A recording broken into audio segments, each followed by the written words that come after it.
100 megawatts of solar and solar plus battery projects in development on Maui, Oahu, and the Big Island in Waikoloa. We're here tonight to discuss with you one of two projects that we are very proud to have been recently awarded in Hawaiian Electric Company's Phase 2 request for proposals, or RFP, for renewable energy generation. So the Mountain View Solar Project, and as well as a project in central Oahu called Waiawa Phase 2. Okay, I'd like to orient you to the site for those of you who are less familiar. The project is located in West Oahu, in Waianae, Mauka of Pokai Bay. The green area depicted here depicts the limits of the solar development area. The project is sited at the current Mountain View Farms, former Mountain View Dairy. The facility is located here. On the project site, you can see these dotted green lines. We're still very early in the project development stages, so we are still conducting site analysis, several types of studies that Nick will get into in further detail later in the presentation. We're determining the most ideal location for the solar panels and their related components. However, it's important to note that the panels will be set back from neighboring residences, and we will be taking into consideration all of your feedback during the design of this project. The site is located away from schools and public facilities, and it is, you know, we are taking into consideration again how the site impacts the neighboring community. Okay, so we were selected, AESD was selected by Hawaiian Electric Company to develop and operate a 7 megawatt AC solar photovoltaic system combined with a 35 megawatt hour containerized battery energy storage system, or BESS. The project will feed into the Hawaiian Electric Company utility grid. So we will sell the power to Hawaiian Electric Company, and Hawaiian Electric Company will then provide its customers with power. We are currently in the process of negotiating a power purchase agreement with Hawaiian Electric Company that outlines the terms and the price of the power. And that agreement will be ultimately sent to the Public Utilities Commission for review and approval. The term of the agreement is 25 years. And at the end of the project, it includes decommissioning and return of the project area to its existing condition or comparable. So that being said, at the end of 25 years, at the end of the project's life, the components of the project, the panels, and all of the racking systems would be removed, and the project site would be returned to its existing condition. This site is at the end of, or when the site is developed, it is envisioned that the site will, that the project will utilize up to 100 acres. The land that the site is located on is currently not being used as part of the farming operations.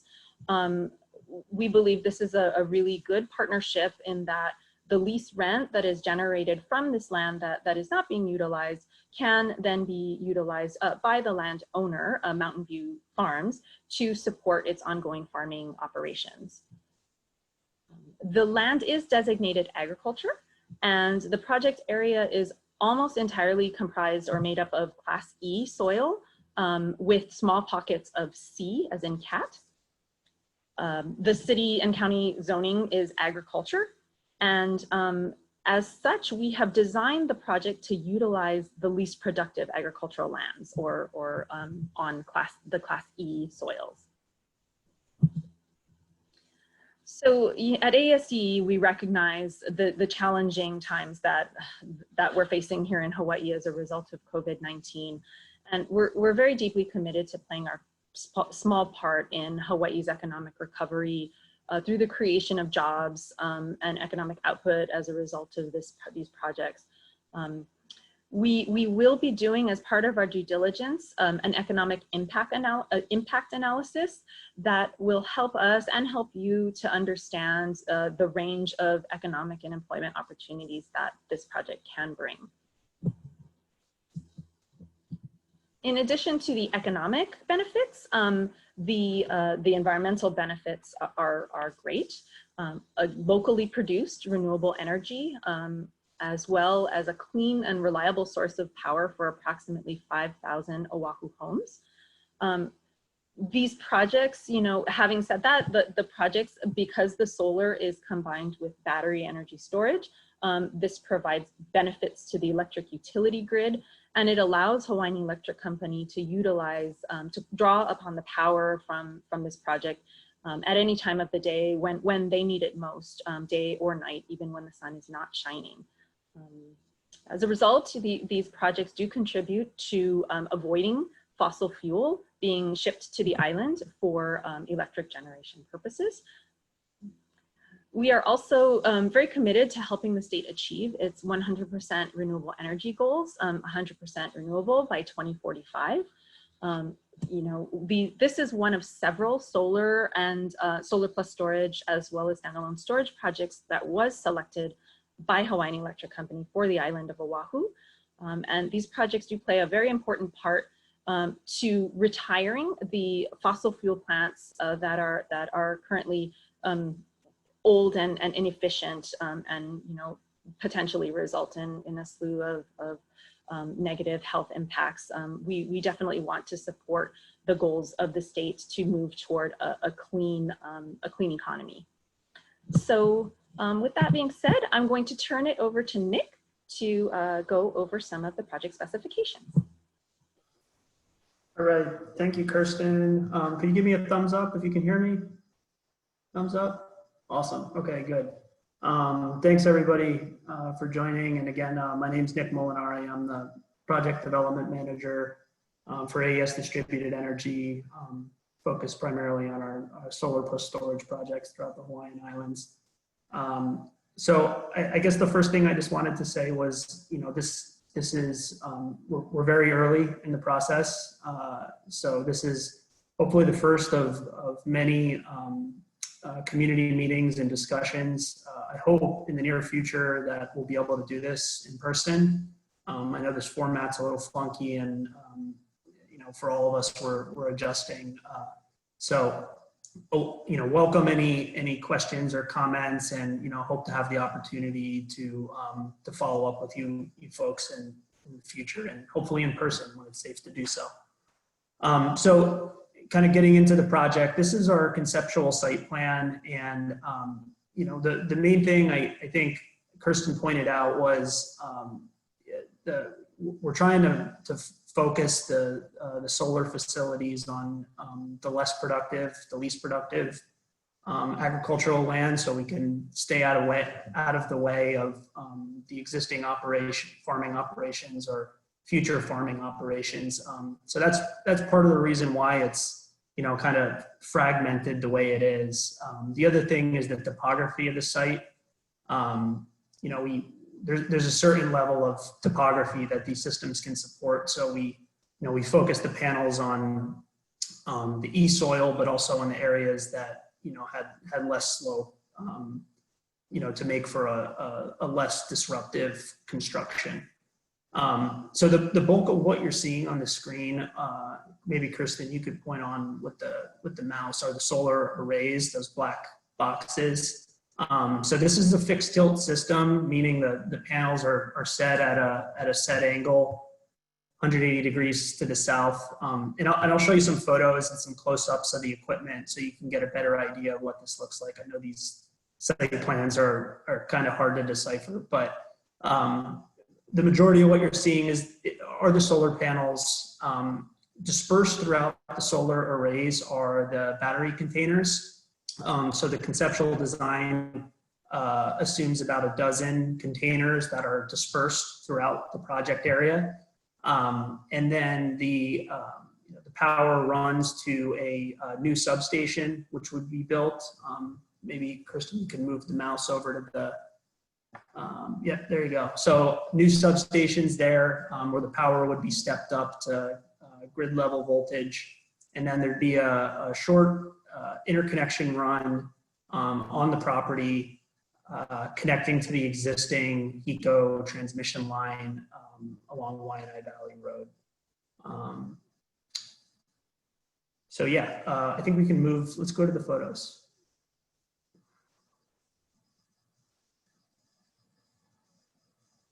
Okay, so this is our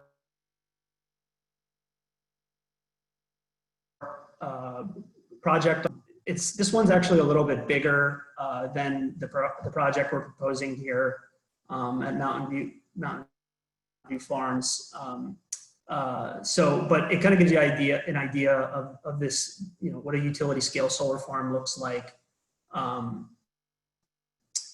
So you can see the solar panels spread throughout the land, and then you can see the little groupings of battery containers, those little white boxes that are dispersed throughout the arrays, and then the project substation in the middle there, which is built adjacent to the transmission line for interconnection. So conceptually, it's very similar, and this kind of helps you visualize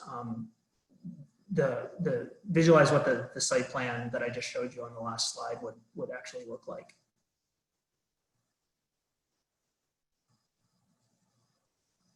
All right, so we're gonna zoom in a little bit on the equipment itself. So on the top left, you can see the solar panels. A couple things I want to point out here. I already mentioned that, you know, this is a fixed tilt system, so it'll look like this. It'll be mounted at a fixed angle.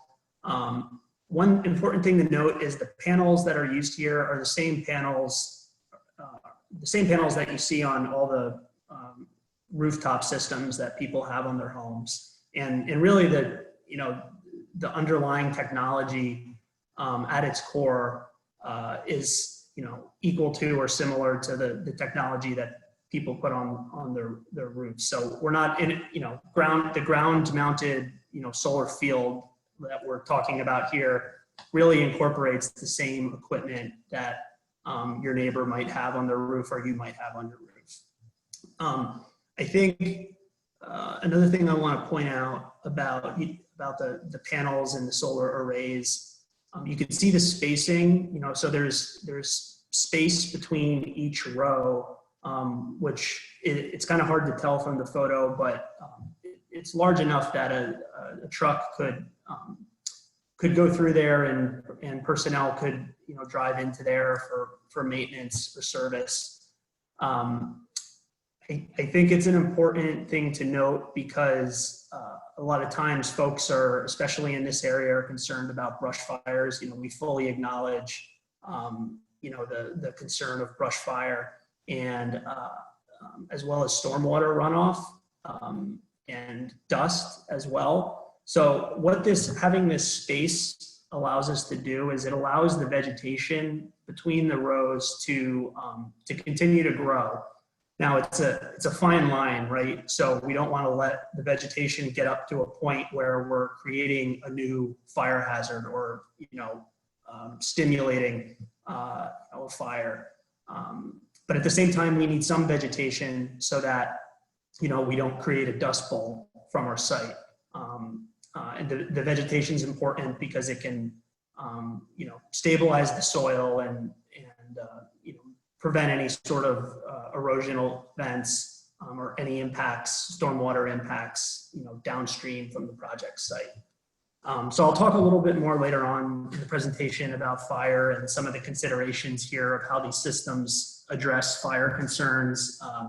But I just wanted at a high level to mention that, and also to mention, you know, the importance of having some vegetation and having the space between the rows to allow that vegetation so that, you know, we don't have uncontrollable dust or runoff.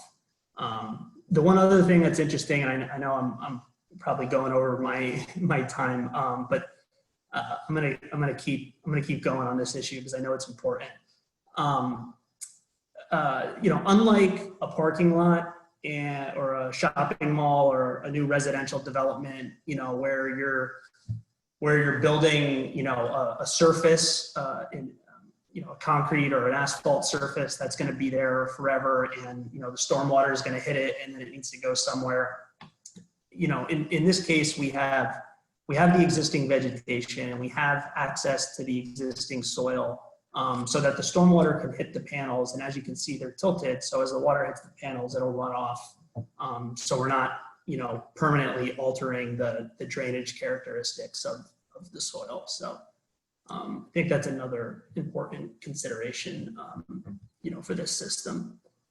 All right, I'm out of breath talking about panels. That's not good, before we even get into the batteries. Okay, batteries, bottom right corner. So like, as I said, these batteries are grouped together on concrete pads. They sit in shipping containers, 53-foot shipping containers. They have built-in control systems, built-in HVAC, and a built-in fire suppression system. So I've talked a little bit about fire. This is another example of a means of fire control. So in the event that there were a thermal event with one of the batteries inside the container, the fire suppression system would kick in and contain it within that container, so we're not putting the entire facility or putting any first responders at risk. As you can see on the left there, I know it's kind of small, but inside the container itself, you can see the batteries themselves. So it illustrates, this is for lack of a better word, a modular setup, meaning, if there's an issue with one of the individual batteries, we don't need to swap out the entire container. We can just, trained and qualified personnel can open the thing up, disconnect it from the rest of the system, and swap out individual components as needed. So, it's good for the facility's overall performance and efficiency, but also for disposal. I mean, imagine if every time a battery, one of those individual little cells went bad, we had to toss the entire container. So it's on a cellular level, and everything's kind of loaded within that container. Last thing on another fire related topic, but this photo, going back to the photo on the right, you can see, this was a construction photo. It's probably not the best photo because there's dirt all around the edge of the concrete pad. The reality is that once the system's built out, we maintain a non-vegetated buffer. It's usually gravel. So, this photo, if you took it at the end of the project, you would see that there was gravel installed around the container. So it's just another layer of, creating fire breaks and separating the various components, building in multiple levels of the fence should there be, a fire in the area. Additionally, we have we do install a non-vegetated fire break around the entire project facility, but just wanted to, highlight that around they would have their own fire buffer. Okay, I'm good on that. Next slide. All right, overall project timeline. So as I said, we're super early here. The project was just awarded in May of this year. So really over the next year and a half, 2 years, we're diving in on studying the land, working with the landowner, working with you folks on, incorporating a design that takes into consideration everybody's goals and concerns. We're going to start, we're in the process of starting our site studies and our investigation of all the environmental characteristics, all the flora and fauna of the site. I certainly welcome in the Q&A portion if folks have particular things they want us to be aware of and to consider as we're starting to put together this design. I think it's important to emphasize that, this is, like I said, hopefully the first of many community meetings. And now as the project is kind of fluid and still has the opportunity to take shape, like now's the time for input. And, we at AESD really encourage folks' voices be heard. So, some of the particular things we're going to be looking at that we know, have been flagged as important considerations are fire, as I think I've talked quite a bit about, stormwater runoff and erosion, as well as dust. Our intent would be to, engineer a system that contains any new or increased stormwater generated by the project. Any of that would be contained on site. We would also want to control vegetation, both during construction and during operation, so that, there's not dust blowing onto neighboring properties, at any point during construction or operation. What else am I? Oh, visual impacts. Visual impacts and traffic are the two, I want to just mention those. So, we know visual impacts are a concern. From our perspective, our intent is to utilize the least amount of land possible to generate the power that Hawaiian Electric is generating the amount of power that we're contracted to deliver to Hawaiian Electric.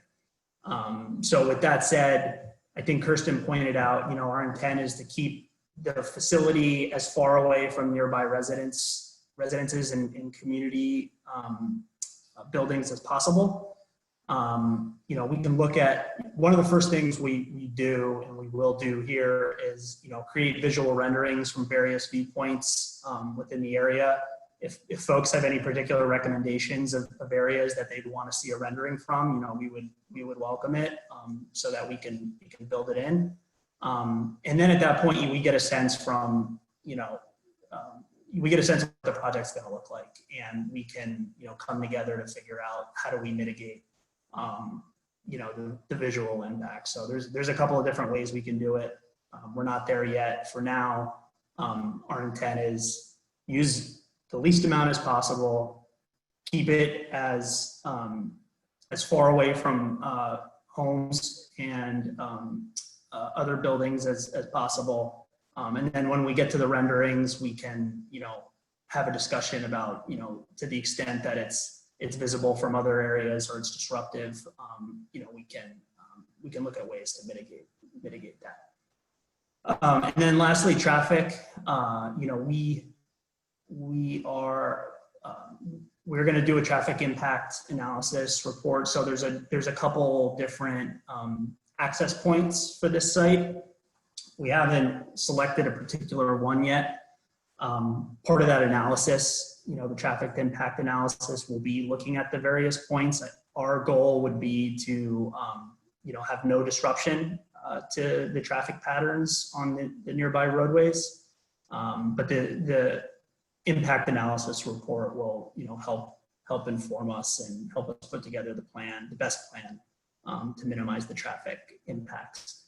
I would say, just generally speaking, this project, there's construction, there's a construction period when workers will be driving to the site, when deliveries would be coming to the site.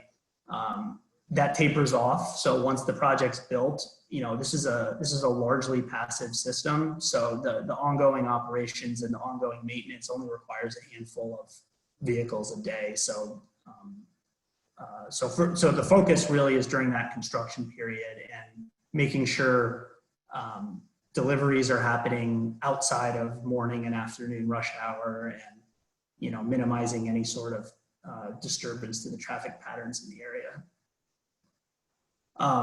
So that's really our goals for the next couple of years. Community feedback, design, permitting. We plan to start construction after we have all the applicable approvals. Our target is 2022 with a commercial operation date in 2023. The project has an agreement with Hawaiian Electric for 25 years for power generation. At the end of that term, the PPA, the power purchase agreement, can either be extended or the project would be decommissioned and the land would be restored to as close to its current state as possible. I think that's all for me. Thank you. Thank you so much, Nick. Thank you. I see a lot of really great questions coming in, so I'm really keen to get to our questions and answers. We want to let you know that, as Shane mentioned earlier, we have several forms at which you can contact us and several forms of ways of getting information to you. Please do provide us with your feedback throughout the project. We would like to hear from you. Our email address is aesmountainviewsolar@aes.com, our website, aes@mountainviewsolar.com, and then our Facebook page, which you can find the address here. You send us an email or let us know if you have any questions accessing any of these, and we will be in touch. So thank you very much again. And without further ado, I did not introduce our colleague, Rebecca. Rebecca is here to read your questions for us. So thank you very much. And Rebecca, you want to go ahead and get started? Yeah, hi everyone. This is Rebecca, and I will be reading the questions in the order that they come in. So our first question is, will your 100-acre project in Waianae reduce our HECO cost once you're online? Thank you again for those questions. We're very aware of the cost of energy. I particularly am very aware of the cost of energy in Hawaii, being a resident. Ultimately, the cost to the ratepayer is determined by Hawaiian Electric Company, who proposes the cost of electricity and then presents that to the Hawaii Public Utilities Commission, who eventually makes a ruling on how much electricity will cost the ratepayer or the residents in this case. We at AES strive to do our part by delivering power to Hawaiian Electric Company at the lowest price possible. And that's what we do when we try to determine where we're placing these projects, how we're designing the projects, and the components that are factors in the price.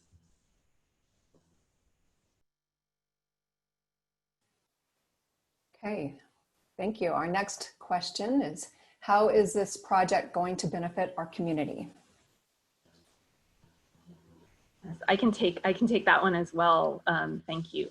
So we at AES, in addition to the many environmental and potential economic benefits, job creation, we don't come into communities with prescribed community benefits.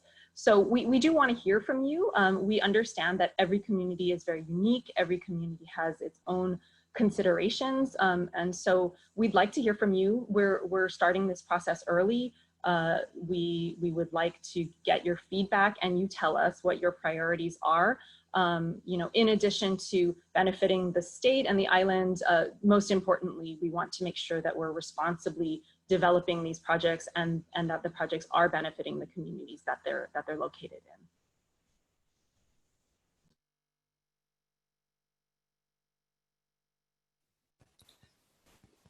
Kirsten, I just wanted to add a couple of things, I think, to your comments there, which it's a great question, Cynthia, I think, answered that question.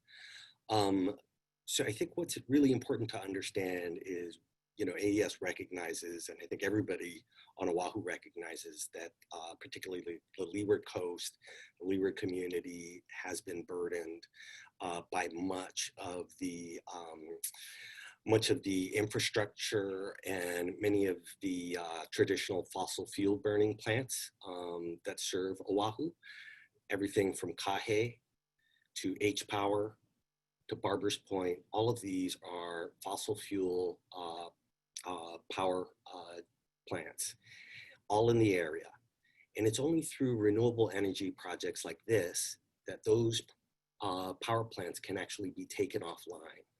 And I think what's really important to understand is that through projects that are renewable, locally produced renewable energy projects like this one, it's only through those types of projects that it's going to be possible to take offline our fossil fuel power plants here on the island. And so it's our hope that through projects like this, we can start to eliminate things like Barber's Point and Kahe, and eventually reach a stage in 2045 where we can basically rely on harnessing the power of the sun in order to power all of our energy needs.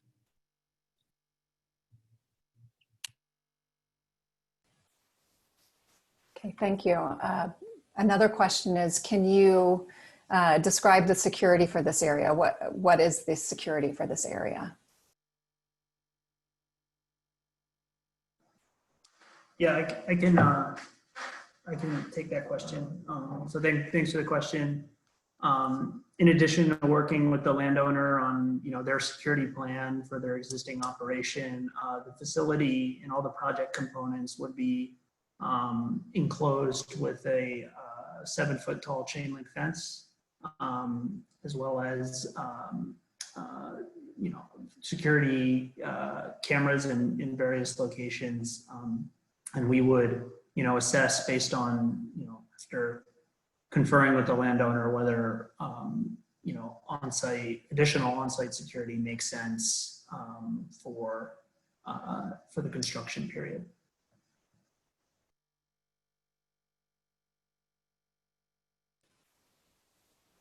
Our next question, what are the other sites that AES has looked at besides this district? I can begin to answer that question. So Hawaiian Electric Company, when they put out their phase 2 request for proposals, they also put out a land request for information. So there were sites that were considered by all developers, including AES, across the island of Oahu. Our other site is located in central Oahu, and we looked at sites across the island.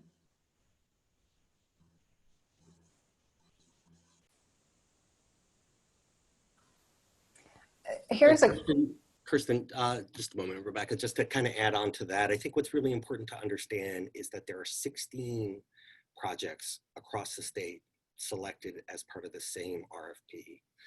And again, sort of tying back to the objective of getting to generating all of Hawaii's power from renewable energy sources, it's literally means that a wide examination across all of the communities, across all of the islands, to see what sorts of projects would move forward. And just in this stage of the RFP alone, 16 projects across the state, and it's no small feat, and certainly, HECO should be recognized for trying to achieve some very laudable goals out of this effort. But I just wanted to make clear that, this isn't a just for Waianae sort of situation. It's across the entire island and indeed across the entire state.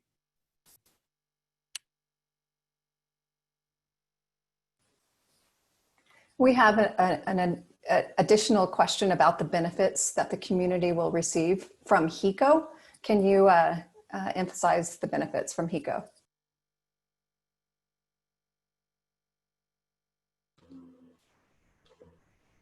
Right. So the Hawaiian Electric Company, as well as the state, have some pretty bold renewable energy goals. I don't think I can speak on behalf of Hawaiian Electric Company in terms of any specific benefits, other than the fact that these projects will go, as Shane correctly mentioned, will contribute directly toward achieving the state's 100% renewable energy goal and transitioning the state away from fossil fuel as a use for generation of its electrical generation assets, and retiring those older plants. In addition, Hawaiian Electric Company also has some pretty lofty goals with regard to electrification of transportation, and moving away additionally from bringing fossil fuel to the island for that purpose as well.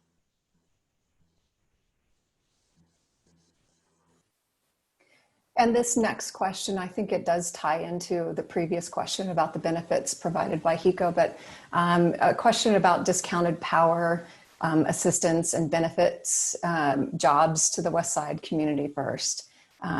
So if you can interpret that, Kirsten, thank you. Absolutely. So we would like to hear from you. And I appreciate all of those comments. I think it's a very, very wonderful thing that we are here tonight. We do wish we could be there in person so that we could be having more of a direct feedback, talk story type of conversation. Again, we understand that every community is unique and every community has its priorities. We would very, very much like to hear from you about some additional ideas with regard to the discounted power benefits, jobs, what the community is really seeking in terms of these ideas.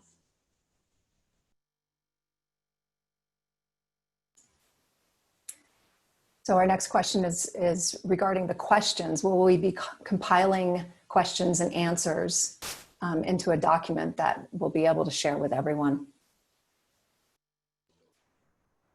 Yes, the answer is yes. And as part of the filing to the Hawaii Public Utilities Commission for the approval of the power purchase agreement.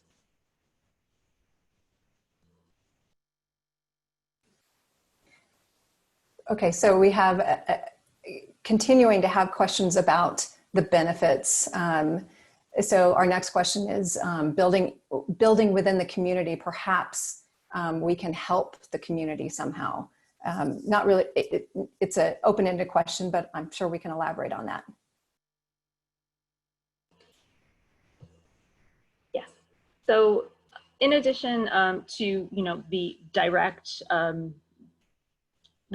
feedback with regard to the project, we also would like to hear from you what you're seeking. What are the particularities about your community that you feel this project could provide benefits?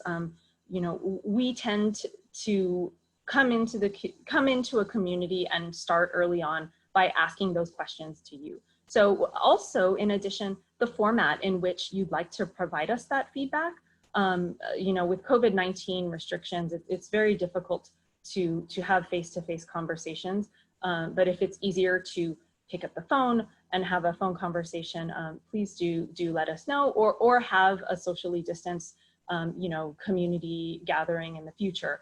I'm seeing a lot of comments about jobs. I'm seeing a lot of comments about education. Potentially partnering with the schools. So we're open to those comments, and we really look forward to hearing from you.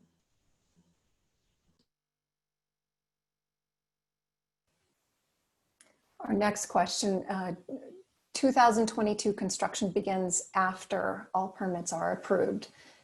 So if all permits are approved, will the community's voice be taken into account if we oppose the build?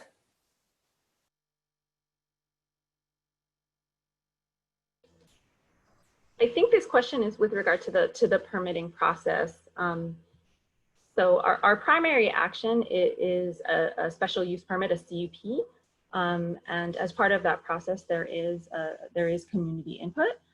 Shane, do you want to jump in? I think. Sure. Yeah, it's called a conditional use permit. It's CUP minor in this particular case, and yeah, absolutely.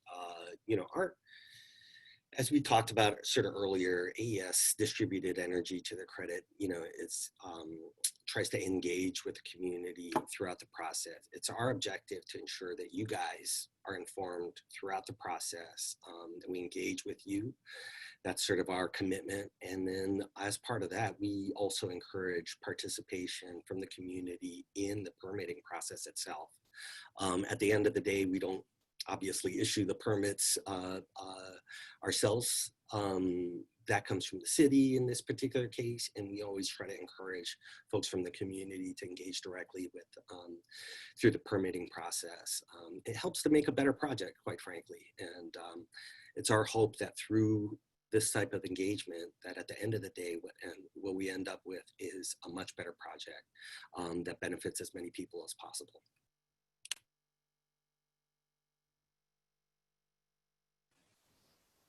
Okay, our next question. If Iwikupuna and or historical cultural sites found, how will AES proceed? Yeah, so one, do you want me to take it?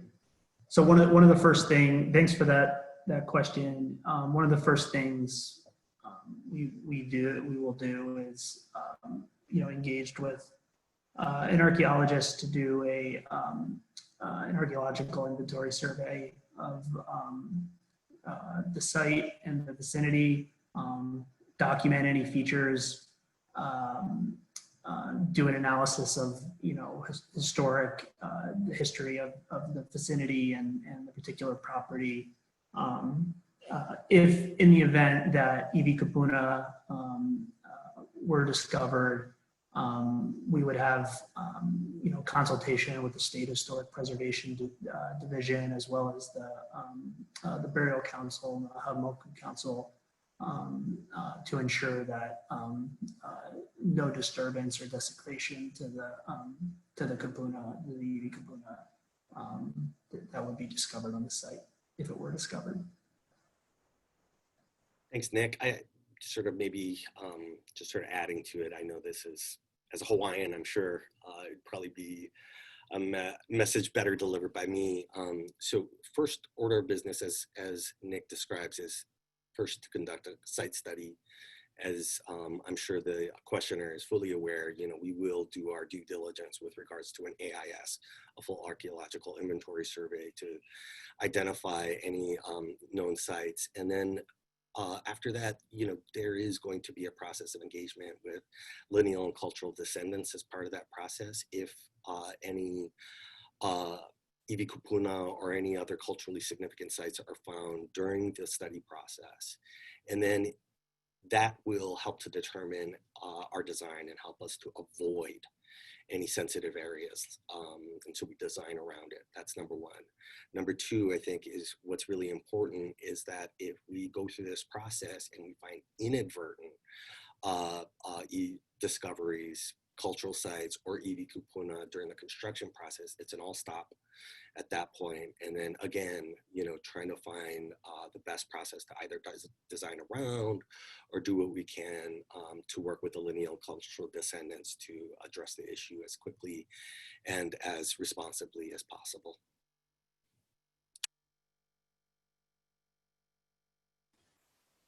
Okay, thank you. Our next question.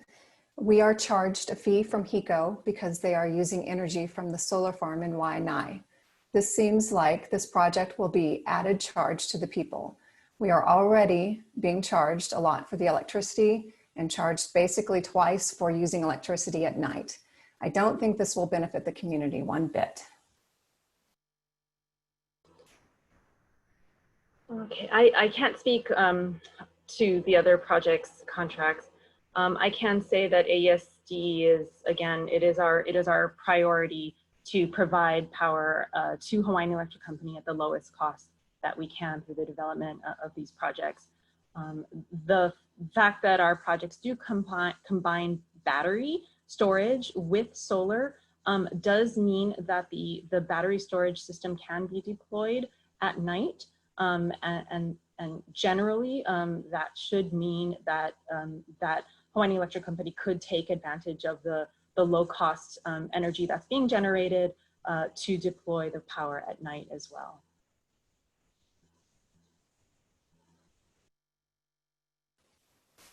Thank you. Our next question, is AES running all solar farms on the Waianae coast? If so, how many? No, we are not.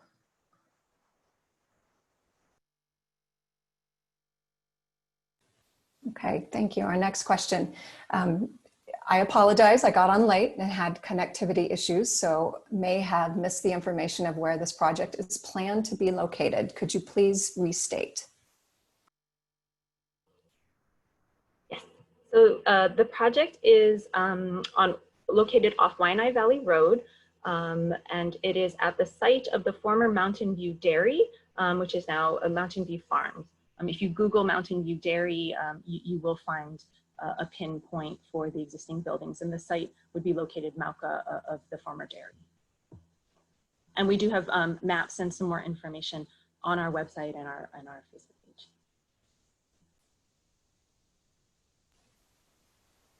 Okay, our next question, where will construction traffic be running? Paliuka or another entry? So yeah, there's a couple different options. We haven't determined which option will be used, but one of the first things we're looking at is doing a full traffic impact analysis based on all of the various options, and our goal would be to utilize the one that is least disruptive to the community. But when we have the results of that study, more information, we'd be happy to share it to you folks and address any questions or concerns. Thank you. Our next question, we are prone to fires. We just experienced one. Panels are exposed and could be affected and possibly damaged. What steps are you going to take to protect the panels? Yeah, thanks for the question, and we deeply appreciate the risk of brush fire and the concerns of brush fire. So there's a number of different mitigation measures that we would incorporate into the design of the project. That includes, maintaining vegetation, to a level that doesn't contribute to the flames, but at the same time is enough of a soil stabilizer that we're not it's not bare earth. There's implications with runoff and dust and stormwater that if it were bare, those issues would be introduced. So maintaining the vegetation, building fire breaks and fire buffers around the project, and specifically around the concrete pads where the battery containers are set. And then additionally, within the battery containers themselves, there's a built-in fire suppression system. So, if for some reason there were a thermal event within the unit itself, it would be contained to that unit. I think another thing I might not have mentioned earlier, the panels are also, set off the ground, and all the electrical wiring is protected, so that, if we're doing our jobs and keeping the vegetation, down, then, fire should not, be interacting with any of those, electrical components.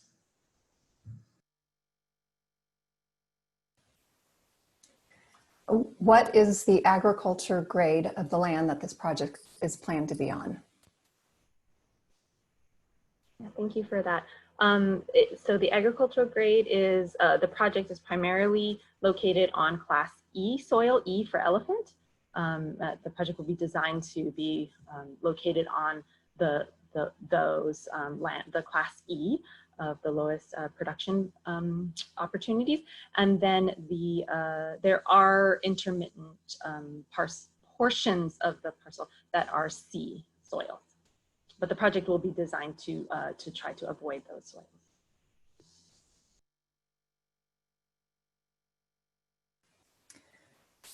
If there is a possible extension of the contract after 25 years, then there may be no end, correct?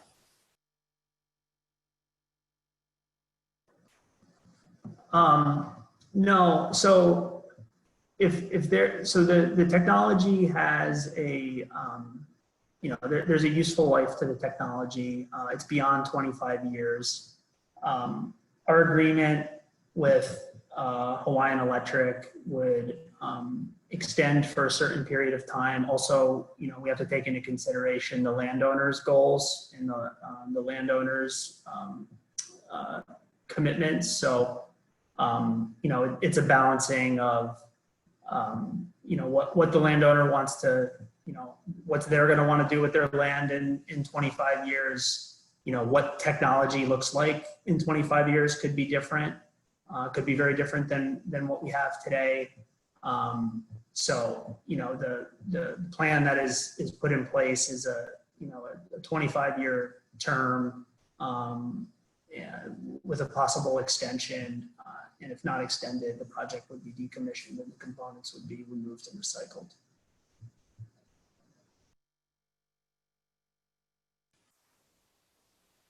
Can you share how many people are attending this meeting? I can share just by watching that we do have 43 participants currently on the meeting. And I do want to acknowledge the fact and thank everyone for joining in this format tonight. Again, as Nick stated, I know it's a little bit of an awkward format.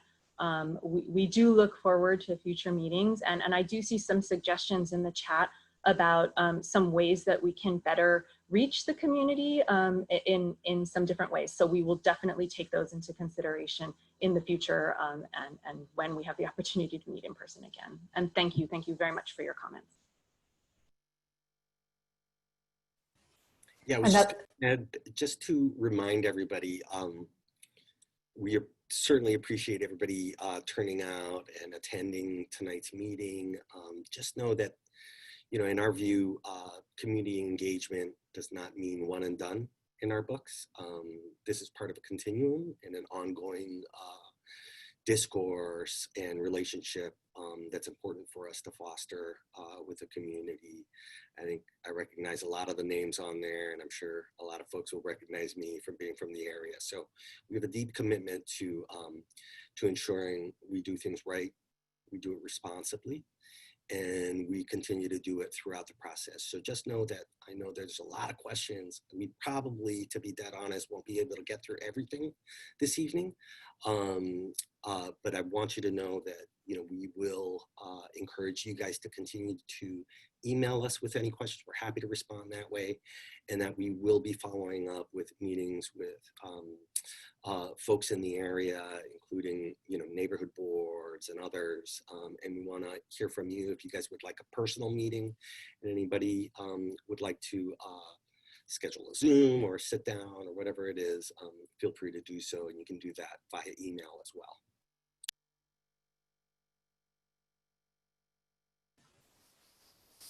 We have time for one more question. Would you make room for that? Okay, thank you. What concerns did the community on Kauai have? How long has the site been up and running there? Yeah, I can take that one. So that site has been operational since December 2018. So it's been operating now for a little more than a year and a half. I think, you know, at the time, you know, the concern, so that one was a little bit different in a couple different ways. You know, making sure that the project wasn't going to displace existing agricultural uses. So, you know, ensuring that there were different requirements there, but I think just generally speaking, you know, making sure the acreage that was being used for the project wasn't going to, you know, take away from farming operations, and you know, finding ways to for the solar and agricultural goals to kind of cohabitate together. Additionally, Lauai, you know, there's a lot of rain there, so looking at you know, the runoff effects and making sure that downstream the project wasn't going to be creating additional runoff that was going to have, you know, cause flooding you know, downstream from the site or on any of the neighboring properties, and then, you know, the visual, you know, the visual impact and the construction traffic. So there was if I remember correctly, I think two points of access on that one. So we had to look closely at, making sure our traffic plan and our delivery plan aligned with the community's concerns.